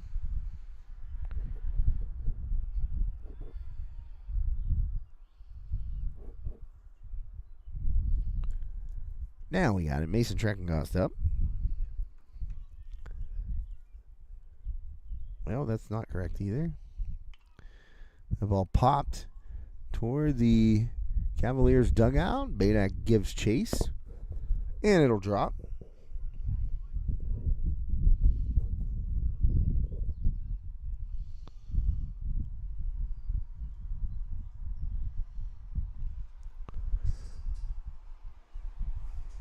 Well, down to third base now is Rupert, I believe. It's still we're all over the place here on this Game Changer.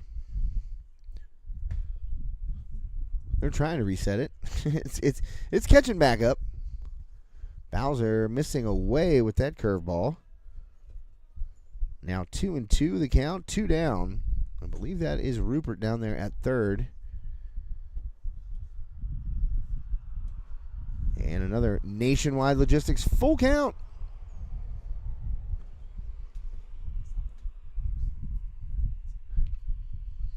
And that ball right back. Well, the diving attempt at first base. I never understand why people try to slide into first. It slows you down. And that'll be the third out of the inning for the Cavaliers. Riverhawks coming up here in the bottom of the sixth. Kiski gets a couple. 8-2. Armstrong will be back right after this commercial.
And welcome back. High Top Sports Network. Josh Reckengast here with you. Bottom of the 6th, upcoming Riverhawks 8, Cavaliers 2 in this non-conference matchup. Armstrong and Kiski, they get together every year. It's always a good time. We cover a lot of sports down Vandergrift way. Know a lot of great folks down there in the Kiski Athletic Program. Congratulations to John Peterman, soon to be former athletic director at Kiski Area High School. He is retiring. We got the word, so congratulations, Mr. Peterman, on a distinguished career. And for always being hospitable and helpful to High Top Sports Network. We appreciate you, sir.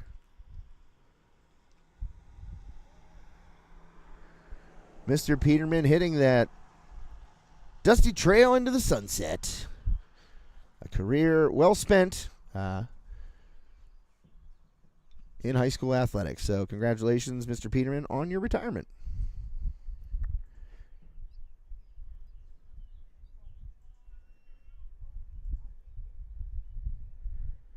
And leading off for Armstrong is Mason Schreckengoss. He will be going against Hanley, who gets him right there. Strike 3. Schreckengoss goes down. He 2 for 3 in this game coming into that at bat, but Hanley doing a good job on the hill here for Kiski since he's come in. Strikeout looking there. Backwards case, Steffi's Country Catering. You know the news. Check them out on Facebook. Look Wednesday or Thursday for those Sunday takeout menus, and get Steffi's Country Catering to cater your next event. If you mention High Top Sports Network, receive a special 10% discount, but that's only if you cater your next event. It doesn't work with the Sunday takeout. Trust me, I've had people ask. But if you do cater your next event, look, graduation party right around the corner, summer weddings, all that fun stuff. You're going to be outside. You're going to need some stick to the ribs goodness. Make sure you get in touch with Terry and have Steffi's Country Catering do the cooking. Zach Wiles up now for the Riverhawks. 1 away in the bottom of the 6th. Wiles takes that 3-0 pitch from Hanley right down the middle, strike 1.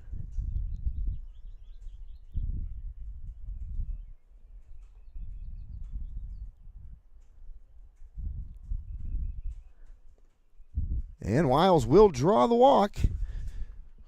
So the Riverhawks have 1 aboard.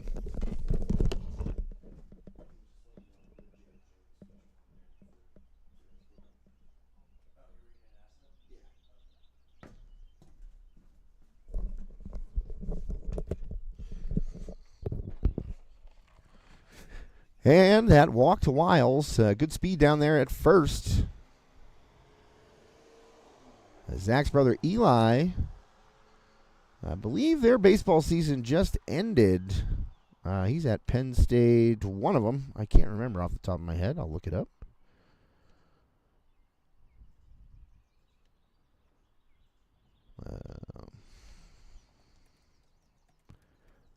But if your last name is Wiles, that means you got some wheels. Those guys are fast. So we'll see. Up 8-2. I don't expect Zach to be running, but you never know. And Zach takes off just as I say that. And a good throw down, but Wiles in under the tag for a stolen base. So I said up 8-2. Don't expect him to be running. He takes off the very next pitch. Sometimes as a coach, you kind of let your players take their chances. And in a game like this, 8-2, non-section, you're out of the playoff hunt. Let them get down there. So Wiles with the stolen base now in scoring position. Sheeran up. And swing and a miss. Hanley doing a great job in relief here. I believe that's his 3rd or 4th strikeout. Hanley. Yes, that is strikeout number 4. So in an inning and 2/3, Hanley 4 strikeouts.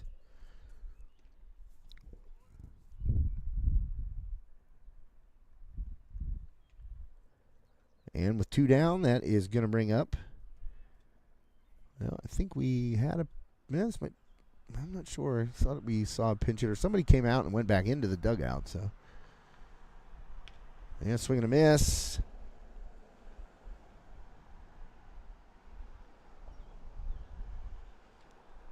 It's. I don't think this is Harkle Road, but that would be Harkle Road's spot in the order after Sheeran there. Oh, no, we got Jacob Bowser up, and he goes down. 3 strikeouts as Hanley strikes out the side. And we will head to the final inning, possibly. Who knows? Going to the 7th here on High Top Sports Network. Josh Reckengost with you. Thanks for tuning in this afternoon.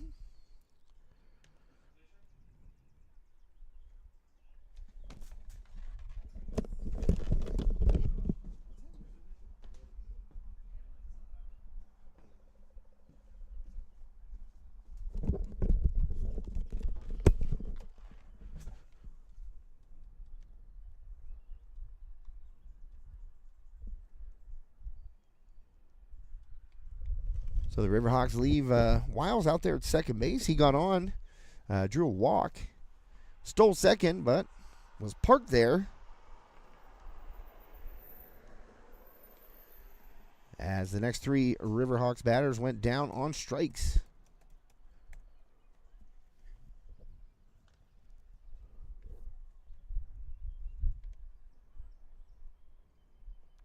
Tyler Hanley, an interesting spelling of Tyler. It's an A in there instead of an E. Tyler Hanley, junior right-hander, started out in the infield today. He's listed as a second baseman and shortstop. And I'll tell you what, he's got a little late pop on that fastball and getting through the Riverhawks.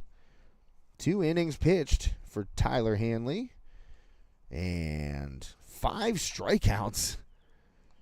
That's a high percentage. 5 of your 6 outs are whiffs. A couple of them backwards Ks. Running down the box score here as we head to the top of the 7th. Armstrong up 8-2 here in the 7th inning. And looks like Bowser's still out there. No, that's Jablonski coming in for the 7th. And you know how I know? 2 4s on the back of that jersey. I will never really forget a name of a kid who wears 44. That was my number back in the last millennium. And you can see those 2 4s. Even though I'm 500 feet away, I can see them. So Jablonski's going to get a chance here to close the door. Non-save situation, of course. Here up 6 runs. Jablonski going to get a chance to work in the 7th. And Riverhawks trying to pick up that 7th win of the season.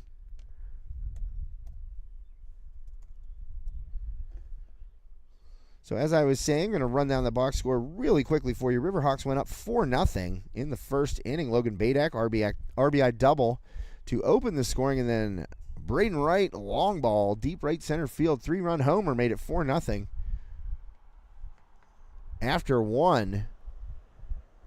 As Jablonski's first pitch lifted out to left on his horse is Sheeran. And that's going to drop fair. Wow, that one right inside the line and a leadoff double for John DeLuca. He's having a nice day. 2 for 3 now at the plate, DeLuca. And a couple of swiped bags out there on the bases. So, first pitch, a runner aboard, leadoff double by DeLuca. Just dropped that one in. Inside the left field line. Lefty just serving it out there, and perfect placement. That was right inside the line. I would say it picked up chalk, but they're painted on the grass here. And Armstrong. Jablonski, big bender right there, skied towards Harkle Road. Wow, that was a true 12-6 curveball, way over the top. And Smith pops up to Harkle Road, 1 away in the top of the 7th inning. Man, I did not expect Jablonski to come with a curveball like that. That is an old school, over-the-top curveball. Don't see a lot of guys throw that anymore. field 12-6. So Jablonski, and he misses low with that fastball. And right now at the plate, Nathan Witt for the Cavaliers. Runner aboard is John DeLuca out there at second. DeLuca leadoff double. That one fouled down the right field line. Out of play by Witt. 1-1 the count.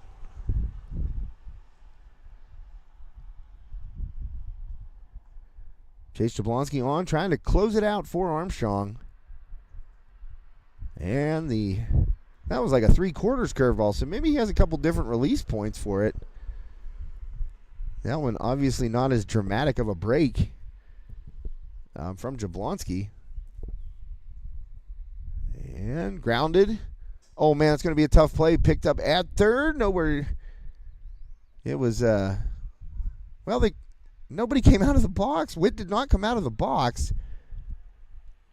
And the umpire still hasn't made a ruling, and he's going to call for a conference with his colleague out there at second. Witt never took off. And coming in charging hard was Wagaman. He picked it up. He kind of looked around. Witt never left the box, and Wagaman threw over to first just to be sure. And Witt is going to head to the dugout, so they are going to rule that was a fair ball. And the 5-3 putout stands. Wagaman, it was going to be a tough play. I mean, if Witt breaks out of the box, that was a slow roller, just a perfect place.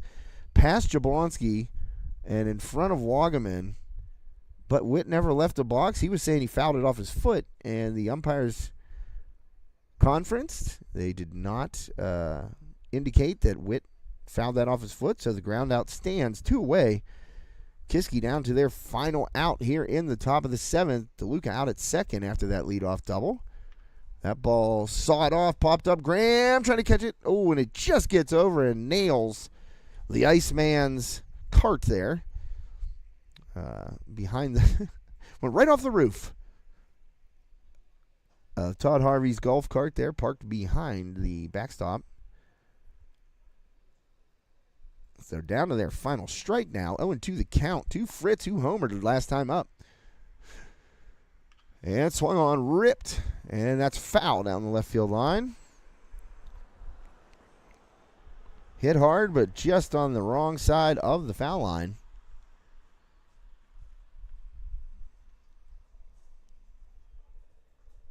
So 0-2 the count remains. Jablonski trying to close the door for the Riverhawks. 8-2. Armstrong leads that one. Oh, Graham. He looked like a goaltender when the puck gets between the pads. He was looking behind him, and ball sitting right there at home plate between his legs. He thought that one got through, but it did not. DeLuca stays at second. And that curveball just got a piece of it. Did Fritz. And sent it to the backstop weakly.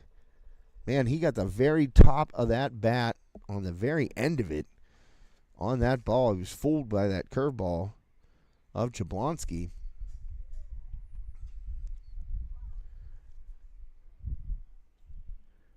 So once again, 2-strike pitch coming in. 1-2 the count now. Jablonski got him. The off-speed pitch gets Fritz.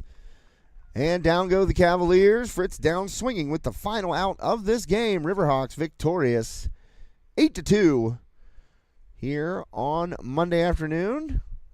Riverhawks closing out the regular season slate this week. WPIAL playoffs start next week. Armstrong out of the playoffs this season. Their record now 7-10 on the year. Armstrong will host North Catholic on Wednesday. That game will be right here on High Top Sports Network, and they have an away game against Peters Township to close out the season. Oh, excuse me, they do not. They have an away game against Deer Lakes. Apologies. They played Peters Township last Thursday. My mistake. And a 4-2 loss down at Peters Township. But they close out the regular season on Thursday the 9th against Deer Lakes at Deer Lakes.